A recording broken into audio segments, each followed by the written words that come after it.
To hold an old silver coin is to hold a fragment of history itself. It is a small, cold disk of metal, yet it carries within its gleam the stories of empires, the whispers of merchants in bustling bazaars, and the touch of countless hands across centuries. In India, this story is particularly rich, told through the silver rupees of the mighty Mughals and the later coins of the British who succeeded them. These were not just pieces of money. They were declarations of power, works of art, and the very lifeblood of a subcontinent's economy. Their journey tells a tale of conquest, commerce, and the extraordinary collision of two vastly different worlds. This is the story of how silver, mined in the mountains of the Americas, found its way to the mints of Delhi and Calcutta, shaping the destiny of millions. For an American reader, accustomed to the familiar faces of presidents on their currency, the world of Indian coinage offers a fascinating contrast. Imagine a coin, not with an English inscription, but with elegant Persian calligraphy, invoking the name of a powerful emperor and the date according to an Islamic calendar. These coins circulated in an empire that was, for a time, the wealthiest and most powerful on earth. The silver Mughal rupee was a currency of global significance, respected and accepted from the ports of the East Indies to the counting houses of Europe. It represented a standard of purity and weight that was the envy of the world, a testament to the administrative genius of the Mughal state at its zenith. The arrival of the British East India Company marked the beginning of a new chapter in this numismatic saga. At first, the company men were simply traders, eager to get their hands on the high-quality Mughal silver. They even minted their own coins in the name of the Mughal emperor to ensure they would be accepted in the marketplace. But as their power grew, their coins began to change. The elegant Persian script slowly gave way to English, and the emperor's name was replaced by the coat of arms of a trading company. This transition, etched in silver, is a stark and tangible record of one of the most remarkable corporate takeovers in history, as a small island nation came to rule a vast and ancient land. The story of these coins is therefore a story of transformation. It is about the shift from a land-based Perso-Islamic empire to a maritime European one. It tracks the flow of global wealth, the rise and fall of dynasties, and the everyday transactions of farmers, soldiers, and artisans. The coins themselves are the primary documents, silent witnesses to this grand historical drama. They pass through the hands of emperors and officials, but also through the hands of ordinary people, each transaction weaving another thread into the complex tapestry of Indian history. Understanding these silver discs is to understand the very mechanics of how power and culture were exchanged and transformed on the Indian subcontinent. The story of the Mughal rupee begins not with a flourish, but with the dust and chaos of battle. In the early 16th century, a prince from Central Asia named Babur descended into the plains of northern India. He brought with him the ambition of his ancestors, Timur and Genghis Khan, and a desire to forge a new empire. His initial coins were rough, reflecting his precarious position as a conqueror in a foreign land.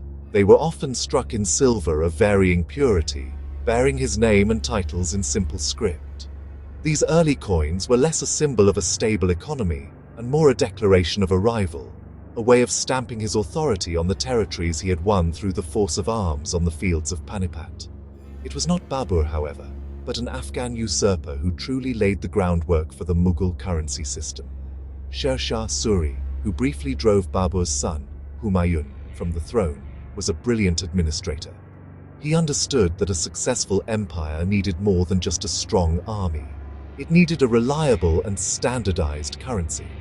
He introduced a silver coin of high purity, weighing approximately 178 grains, about 11.5 grams, which he called the rupiah. He also introduced a copper coin called the paisa.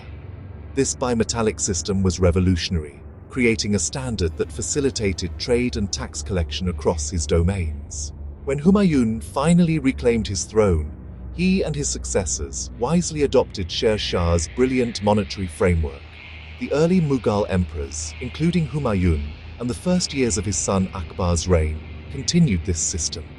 Their silver rupees were functional, bearing the ruler's name, titles, and sometimes the kalima, the Islamic creed. The coins were often undated or carried the regnal year of the emperor. The mints were scattered across the growing empire, from Kabul in the west to Bengal in the east. Each mint had its own subtle variations in style, yet the weight and purity of the silver remained remarkably consistent. This reliability was key. A merchant in Lahore could accept a rupee minted in Agra with full confidence in its value, a crucial element for the economic integration of the vast and diverse territories the Mughals were beginning to control. These coins were more than just money. They were mobile proclamations of sovereignty and faith. The inclusion of the kalima was a clear statement of the Islamic identity of the ruling dynasty. The name of the emperor inscribed on the coin's surface was a constant reminder to all who used it of who held ultimate power. In an age of limited communication, these small silver discs traveled to the furthest corners of the empire, carrying the name and authority of a distant emperor into the daily lives of his subjects. They were a tangible link between the ruler and the ruled, a small piece of the imperial court that could be held in the palm of one's hand. The true golden age, or rather silver age, of Mughal coinage began under the reign of Akbar the Great. Ascending to the throne as a mere boy, Akbar would go on to become one of the most remarkable rulers in Indian history, known for his military prowess, administrative reforms, and intellectual curiosity. He recognized the power of a unified currency and took Sher Shah Suri's system to a new level of sophistication.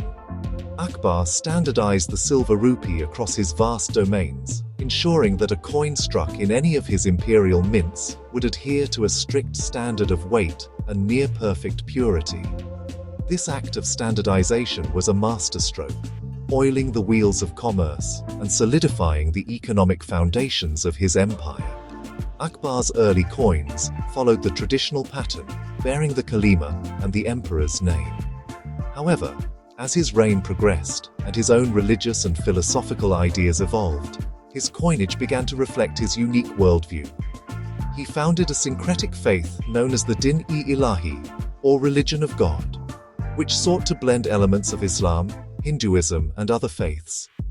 This radical shift was mirrored in his money. He replaced the kalima with inscriptions that praised God but were not exclusively Islamic, such as Allahu Akbar, which could be cleverly interpreted as either God is great or Akbar is God.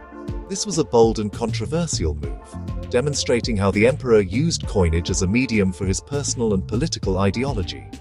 Furthermore, Akbar introduced a variety of shapes and designs that broke from the traditional round format. He issued magnificent square rupees, which are today among the most prized by collectors. He also introduced coins with pictorial motifs, a practice generally avoided in Orthodox Islamic tradition. Some rare coins depicted a duck or a hawk, possibly reflecting his interest in nature or his Rajput alliances, as many Hindu kingdoms had a tradition of pictorial coinage. These innovations transformed Mughal coins from simple pieces of metal into intricate works of art that communicated the emperor's unique vision for his empire, one of tolerance, syncretism, and absolute authority. The dating of the coins also became more systematic under Akbar. He introduced the Ilahi era, a new calendar that began with his accession to the throne. His coins were meticulously dated with both the month and the year of this new era, allowing for precise historical tracking. This level of detail speaks to the highly organized and bureaucratic nature of his administration. From the purity of the silver to the message in the calligraphy and the precision of the date, every aspect of an Akbari rupee was a testament to the power, wealth, and extraordinary vision of the emperor himself. It was a currency truly fit for one of the world's greatest empires. If Akbar's coins were a reflection of his administrative genius, the coins of his son, Jahangir, were an expression of his artistic and romantic soul. Jahangir, whose name meant conqueror of the world, was a great patron of the arts, and his passion for beauty was vividly expressed in his coinage. He took his father's innovations and expanded upon them with unparalleled creativity. His reign produced some of the most artistically ambitious and beautiful coins in the history of the world. He issued a famous series of zodiac rupees, where each of the 12 signs was exquisitely depicted on the silver coins, replacing the traditional calligraphy on one side. These coins were masterpieces of the minting art. Jahangir also broke with Islamic convention in a more direct way than his father. He issued extraordinary portrait rupees, which featured a realistic likeness of himself seated on a throne, often holding a goblet of wine. This was a direct challenge to the Islamic prohibition against graven images, and a powerful assertion of his imperial majesty. Another famous and incredibly rare series of coins bears the portrait of both Jahangir and his powerful wife, the Empress Nur Jahan. Struck in her name, these coins were a public acknowledgement of the immense political power she wielded behind the throne, a fact that was unprecedented in the Mughal or any other Islamic dynasty. The reign of Jahangir's son, Shah Jahan, marked a return to a more orthodox and standardized style, yet with its own distinct elegance. Shah Jahan, the great builder of the Taj Mahal, brought a sense of architectural order and symmetry to his coinage. He abandoned the pictorial and portrait coins of his father, returning to purely calligraphic designs. However, the calligraphy on Shah Jahan's rupees is considered by many to be the finest of the entire Mughal period. The Persian script is arranged in beautiful patterns, often within squares or circles on the coin's face, creating a sense of balance and harmony that echoes the perfect proportions of his magnificent buildings. Under Shah Jahan, the system of mints was perfected, and the purity and weight of the silver rupee were maintained with unwavering consistency. The inscriptions on his coins reverted to the more traditional format, including the kalima and the emperor's full titles. The name of the mint city was clearly displayed, along with the regnal year. While less artistically adventurous than Jahangir's coins, Shah Jahan's rupees represent the Mughal currency system at its peak of formal perfection. They were the reliable and universally accepted currency of an empire at its most prosperous and stable, a silver reflection of the grandeur and order of the emperor who built the world's most beautiful tomb. The accession of Aurangzeb, Shah Jahan's son, marked another dramatic shift in the empire's character, and this was immediately reflected in the coinage. Aurangzeb was a devout and orthodox Sunni Muslim, and he viewed the artistic and religious experiments of his predecessors with deep disapproval. One of his very first acts as emperor was to reform the coinage to bring it in line with his strict religious principles.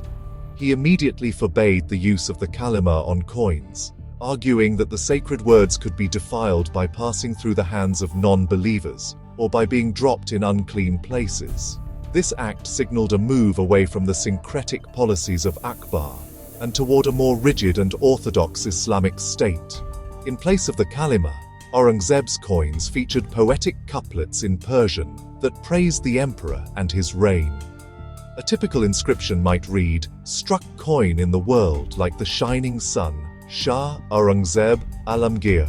While Shah Jahan's coins were praised for their balanced calligraphy, Aurangzeb's coins are known for cramming as much text as possible onto the small silver discs. His full, lengthy titles, the mint name, and the date were all included, resulting in a crowded design that prioritized information over aesthetic beauty. The coins of Aurangzeb are, in many ways, a reflection of the man himself, austere, verbose, and uncompromisingly orthodox.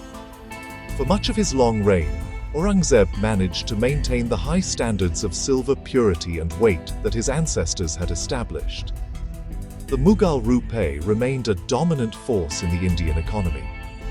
However, his endless and costly military campaigns, particularly in the Deccan Plateau, began to drain the imperial treasury. As the empire expanded to its greatest geographical extent, it also began to show signs of internal stress. The administrative machinery struggled to keep up, and the constant warfare was a massive drain on the state's silver reserves. The sheer number of mints operating under Aurangzeb was vast, a sign of a sprawling but increasingly unwieldy empire. After Aurangzeb's death in 1707, the Mughal Empire entered a period of rapid and terminal decline. A succession of weak emperors rose and fell, often ruling for only a few months or years. This political chaos is vividly captured in the coinage of the 18th century. While coins were still struck in the name of the reigning Mughal emperor in Delhi, real power was often in the hands of regional governors, rebels, and invading powers. The quality of the silver began to decline, and the execution of the designs grew cruder. The once mighty Mughal rupee, a symbol of centralized power and stability, was fracturing, mirroring the disintegration of the empire itself. As the Mughal Empire weakened, a new power was steadily growing on the coasts, the British East India Company. Initially a humble trading entity, the company's primary goal was profit. To trade effectively in India, they needed currency that would be accepted by local merchants, which meant they needed Mughal-style silver rupees. Their first forays into minting were, in essence, highly sophisticated acts of forgery. In their newly established settlements of Bombay, Madras and Calcutta, the company began striking coins that were direct copies of the imperial Mughal rupees. They were minted in the name of the reigning Mughal emperor, even though he had no actual authority over the company's territories. These early company coins are fascinating historical documents. Struck in the name of emperors like Shah Alam II, they mimicked the style, weight, and Persian script of the imperial issues. This was a pragmatic decision. The Mughal rupee was the established brand, the trusted currency of the subcontinent, and the company piggybacked on this reputation to ensure its own coins would circulate freely. For a time, it was difficult to tell a company-struck rupee from one minted in a traditional Mughal mint. This period of imitation shows the company's initial position not as a ruler, but as a player within the existing Indian economic system, acknowledging the nominal authority of the Mughal throne. However, as the company's military and political power grew, so did its confidence. Subtle changes began to appear on their coins. While still bearing the name of the Mughal emperor, a small mark or symbol, sometimes a Christian cross or a specific privy mark, would be added to distinguish it as a company issue.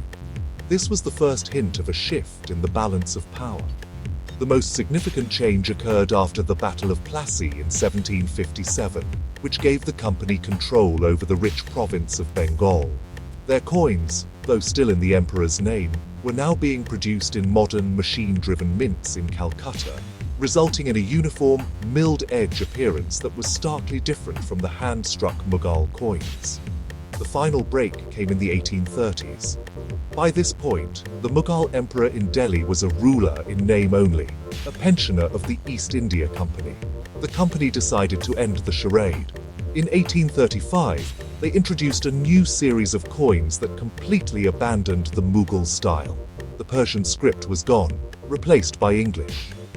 The name of the Mughal emperor was removed, and in its place was the portrait of the reigning British monarch, King William IV.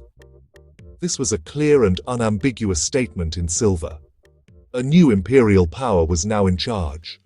The era of the Mughal rupee was officially over, and the age of the British Indian coin had begun. The year 1858 marked a watershed moment. Following the Great Uprising of 1857, the British Crown dissolved the East India Company and took direct control of India. This new era was known as the British Raj, and it was inaugurated with a new series of coins.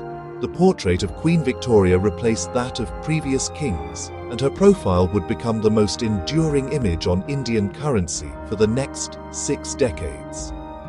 The first Victorian coins, issued from 1862, bore a mature portrait of the Queen with the title Victoria Queen. These coins established a truly uniform imperial currency for the entire subcontinent, replacing the patchwork of company and princely state coinages. The silver rupee under the British Raj was standardized at 11.66 grams, with a silver purity of 91.7%, a standard that would remain fixed until the pressures of the world wars. These coins were machine-struck with milled edges, making them difficult to clip or counterfeit, a significant improvement over the older hand-struck coins. The reverse side typically featured the denomination 1 rupee and the date, surrounded by an intricate floral wreath. This design language, a portrait of the monarch on one side and English text on the other, was a powerful symbol of colonial rule. It projected an image of British order, modernity, and imperial authority across every village and city in India. As Victoria's long reign continued, her portrait on the coinage was updated to reflect her age. The Jubilee head was introduced in 1887 to mark her Golden Jubilee, and later, the old head or veiled head appeared, showing the elderly empress. These changes provide a fascinating timeline for collectors today. After Victoria's death, the coins featured the portraits of her successors, Edward VII, George V, and finally, George VI. One of the most famous and controversial coins of this era was the 1911 pig rupee, the elephant on the Order of the Indian Empire worn by George V on his portrait was poorly engraved, and to many in India, it resembled a pig, an animal considered unclean by Muslims. The coin caused such an uproar that the design had to be quickly revised. The British silver rupee became the engine of the colonial economy. It was used to pay the army, collect taxes, and finance the vast trade in cotton, tea, and indigo that flowed from India to the rest of the British Empire. For the average Indian, it was the standard measure of value, the money used for everything from buying land to arranging a daughter's wedding. The image of the British monarch became as familiar as that of any local deity. This monetary unification, while administratively efficient, was also a tool of cultural assimilation, gradually eroding the diverse numismatic traditions of the subcontinent and replacing them with a single, imperial standard. These silver coins were far more than just economic tools. They were deeply embedded in the cultural fabric of India. For centuries, silver rupees were not just for spending but also for saving. In a society with limited access to formal banking, coins were a trusted store of wealth. Families would hoard silver rupees, often passed down through generations, as a form of security against famine, war, or personal misfortune. This practice was so widespread that vast quantities of silver were effectively taken out of circulation, buried under floorboards or hidden in household pots, creating a silver sink that fascinated and often frustrated economists. The coins also played a vital role in social and religious life. The tradition of gifting coins at weddings, births, and festivals is an ancient one. A shiny new silver rupee was a symbol of good fortune and prosperity. Coins were also melted down by jewelers to create the stunning silver ornaments worn by women across the country, from anklets and belts to intricate earrings and necklaces. In this way, the emperor's silver was transformed into personal statements of beauty, status, and identity. The purity of the Mughal and later British rupees made them ideal for this purpose, ensuring that the silver itself was as valuable as the craftsmanship of the jewelry. Many legends and stories became attached to these coins. Tales were told of vast Mughal treasures, buried by nobles fleeing from invading armies, waiting to be discovered. The rare zodiac and portrait rupees of Jahangir were believed by some to possess magical properties or to be powerful talismans. Even in the British period, superstitions abounded. A rupee from a particular year might be considered lucky, while another was deemed ill-fated. The controversial pig rupee of 1911 is a perfect example of how a simple design flaw could tap into deep-seated cultural and religious sentiments, creating a legend that lasts to this day among collectors. Economically, the flow of silver into and out of India shaped global trade patterns for centuries. The high demand for Indian textiles and spices in Europe could only be met by a massive influx of silver, much of it mined by the Spanish in the New World. This silver flowed from the Americas to Europe and then on to India, where it was eagerly absorbed and minted into Mughal rupees. Later, the British used their control over the currency to manage the colonial economy, sometimes in ways that were devastating for the local population. The fixed exchange rate between the rupee and the British pound, for instance, often benefited British interests at the expense of Indian producers, a contentious issue that fueled the nationalist movement. The era of the silver rupee came to an end in the mid-20th century. The immense cost of World War II forced the British Indian government to abandon the silver standard.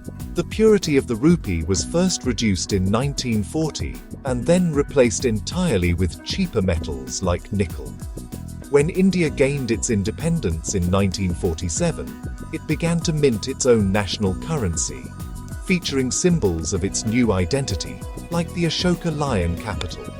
The silver coins of the Mughals and the British Raj ceased to be money and became relics of a bygone era, sparking a new kind of fascination, the passion for collecting.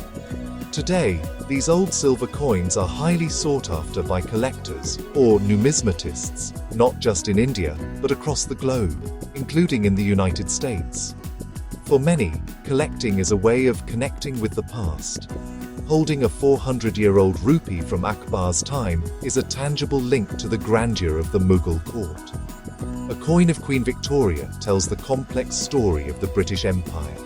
Each coin is a miniature historical artifact, its design, mint mark, and condition telling a unique story to those who know how to read it. The hunt for rare dates, mints, or design variations becomes a captivating historical detective story. The value of these coins today depends on several factors. Rarity is paramount. A common rupee of Shah Jahan or Queen Victoria might be relatively affordable, but a rare zodiac rupee of Jahangir or one of his portrait coins can fetch tens of thousands of dollars at auction. The condition of the coin is also crucial. A coin that is well preserved, with clear details and minimal wear, is far more valuable than one that is heavily worn or damaged. The historical significance of a coin also adds to its appeal and value. A coin struck during a time of political upheaval, or one with a famous design error, will always command a premium. In the end, the journey of these silver coins is a powerful allegory for the history of India itself. It is a story of wealth, power, art, and identity, told through the rise and fall of empires. From the elegant calligraphy of the Mughals to the regal profiles of British monarchs, these coins are a testament to the subcontinent's central role in global history. For collectors and history enthusiasts worldwide, they offer more than just a glimpse into a vanished world. They offer the chance to hold a piece of that world in their hands, to feel the weight of its silver, and to marvel at the enduring power of these small, shimmering echoes of the past.